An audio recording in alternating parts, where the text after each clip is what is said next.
మరి ఇప్పుడు నాని గారి విషెస్ అందించవలసిందిగా రిక్వెస్ట్ చేస్తూ అందరికీ ఇక్కడికి వచ్చిన మీ అందరికీ గుడ్ ఈవినింగ్. అండ్ ముఖ్యంగా మీడియా మిత్రులందరికీ కూడా నిన్నటి నుంచి బాగా బిజీగా ఉన్నట్టున్నారు. మీ అందరికీ కలుసుకోవడం చాలా హ్యాపీగా ఉంది ఇలా. And at the same actually నేను ఈ ఫంక్షన్కి ఒక రకంగా సెల్ఫ్ ఇన్వైట్ ఇది. ఎందుకంటే నేను మొన్నే టీజర్ చూసిన వెంటనే నరేష్కి ఫోన్ చేశాను.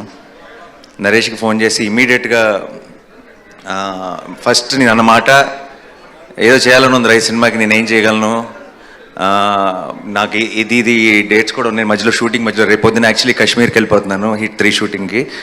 అండ్ లక్కీ ఏంటంటే కరెక్ట్గా టైంకి కుదిరింది మా అందరికీ. And then theatrical trailer launch చేయడం అనేది చాలా చాలా you know I felt very happy because ఈ సినిమా నేను ఆ రోజు ఫోన్ చేసిన వెంటనే నరేష్కి నేను చెప్పిన మాట హిట్ అయిపోయింది ఆల్రెడీ ఫిక్స్. ఇది బ్లాక్ బస్టరా ఏ రేంజ్ అన్నది లెట్ ద టైమ్ డిసైడ్ అని చెప్పాను. అండ్ ఏదో ఒక రకంగా నాకు ఈ సినిమా ప్రాసెస్లో నాకు కూడా పార్టిసిపేట్ చేయాలని ఉంది అని చెప్పాను. అందుకే వాడు ఇందాక థ్యాంక్ యూ చెప్తుంటే అదంతా నిజం కాదు, ఎందుకంటే నాకు నేనే చెప్పుకొని నేనే వస్తానని చెప్పి ఈరోజు వచ్చాను ఇక్కడికి.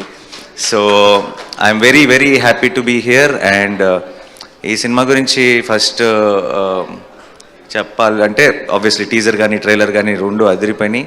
అండ్ సినిమా మీద చాలా ఎక్స్పెక్టేషన్ ఉంది. చాలా రోజుల తర్వాత ఐ థింక్ డెఫినెట్గా నరేష్ హిట్ కొడతాడు అన్న ఒక నమ్మకం ఆడియన్స్లో కూడా వచ్చేసింది ముందే, రిలీజ్కి ముందే. And that's a very very good sign. And ముఖ్యంగా నేను సుబ్బు గురించి మాట్లాడాలి. ఎక్కడున్నాడు ఇందాక